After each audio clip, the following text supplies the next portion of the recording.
आकाए नामदार मदीने के ताजदार अहमद मुस्तफ़ा मोहम्मद मुस्तफ़ा सल्लल्लाहु ताला अलैहि वसल्लम की सीरत मुबारक का ये 44वां एपिसोड है।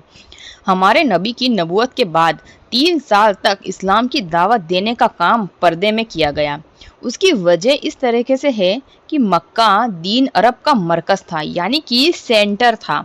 यहाँ काबे के पासवान और बुतों के निगहबान दोनों रहा करते थे।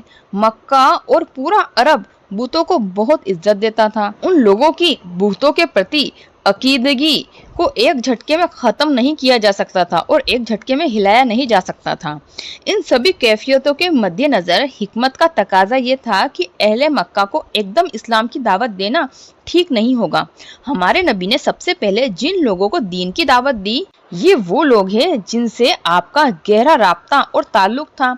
अपने घरों के लोगों दोस्तों को इस्लाम की दावत दी। जिन लोगों के चेहरे पर आपने भलाई के आसार देखे, ऐसे लोगों से कहा जो जान चुके थे कि हक और खैर क्या है। ऐसे लोग जिन्हें आप सल्लल्लाहु ताला अलैहि वसल्लम की अजमत और नफ्स और सच्चाई पर बिल्कुल शक नहीं था, ऐसे लोगों को आपने दीन की दावत दी। ये लोग जिन्होंने सबसे पहले इस्लाम कबूल किया, ये लोग साबिकीन और अव्वलीन के नाम से मशहूर हुए। सबसे पहले है आपकी बीबी उम्मुल मोमिनीन हजरत खदीजा बिन खुवैलिद। इस्लाम कबूल करने वाली पहली खातून हजरत खदीजा है और सबसे पहले भी इस्लाम हजरत खदीजा ने ही कबूल किया। उसके बाद है आपके आज़ाद करदा गुलाम हजरत जैद बिन हारिसा और उसके बाद में है आपके चचेरे भाई हजरत अली बिन अबी तालिब, जो अभी आपके ज़ेरे कफालत बच्चे ही थे। 12 साल की उम्र थी हजरत अली की उस वक्त। हजरत अली के बाद आपके यार गारे सोर में जब हमारे नबी के साथ हजरत अबू बकर सिद्दीक ने 3 दिन और 3 रात गुजारी, जब से वो यार गार बन गए। और चौथे नंबर पे हजरत अबू बकर सिद्दीक। तो इस्लाम जब आया और आप नबी सल्लल्लाहु ताला अलैहि वसल्लम ने इस्लाम की दावत दी, तो इन 4 लोगों ने सबसे पहले इस्लाम को कबूल किया। इस्लाम कबूल करने वाले लोगों ने, इस्लाम कबूल करने वाले पहले ही जत्थे ने, जो कि ये 4 लोग थे, पहले ही दिन इस्लाम कबूल कर लिया था और मुसलमान बन गए थे।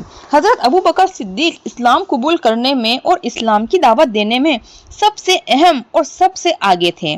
उसकी वजह इस तरीके से है कि हजरत अबू बकर सिद्दीक हर दिल अजीज आदमी थे, सबसे मोहब्बत से पेश आते थे। वे बहुत नरम दिल थे और वे बहुत ज्यादा अखलाक के धनी थे। वे दूर की सोच रखने वाले थे और वो तिजारत करने वाले थे और हुस्न सोबत वाले थे। सारे खूबियां हैं हजरत अबू बकर सिद्दीक की। हमारे नबी और हजरत अबू बकर सिद्दीक की कोशिशों से जिस दूसरे जत्थे ने इस्लाम कबूल किया, उनके नाम इस तरीके से हैं। पहले जत्थे में तो 4 लोगों ने इस्लाम कबूल किया, दूसरे जत्थे में 6 लोगों ने इस्लाम कबूल किया। तो पहले हैं हजरत उस्मान, दूसरे हैं हजरत जुबैर, तीसरे हैं अब्दुल रहमान बिन औफ, चौथे हैं सअद बिन अबी वकास और 5वें हैं तलहा बिन उबैदुल्लाह और 6ठे हैं बिलाल हबशी, हजरत बिलाल हबशी। ये दूसरा जत्था था जिसने इस्लाम कबूल किया। तो टोटल मिलाकर पहले और दूसरे जत्थे में 10 लोगों ने इस्लाम कबूल किया।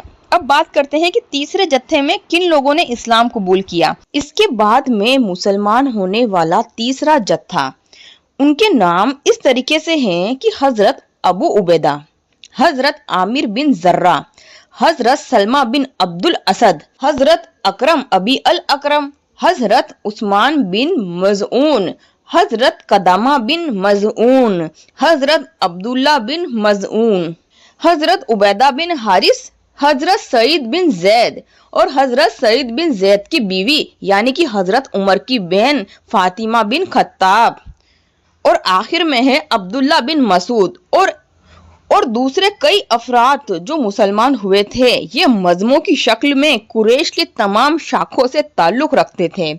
इनकी तादाद करीबन 40 से ज्यादा बताई जाती है और फिर उसके बाद में ये सिलसिला बरकरार होता रहा। आज का एपिसोड यहीं खत्म होता है। आज के एपिसोड का सवाल इस तरीके से है कि हजरत बिलाल के वालिद साहब का नाम क्या है। तो उनके वालिद साहब का नाम मैं अगले एपिसोड में बताऊंगी। अगर आप लोगों को पता हो तो आप लोग कमेंट्स में बता सकते हो। तो अब बात करते हैं पिछले एपिसोड में जो मैंने सवाल पूछा था उसके जवाब के बारे में। तो सवाल इस तरीके से था कि हमारे नबी सल्लल्लाहु ताला अलैहि वसल्लम کا نام محمد کس نے رکھا اور کس جگہ پر رکھا؟ تو آپ کے دادا عبد المطلب نے آپ کا نام محمد رکھا اور کعبہ شریف میں رکھا۔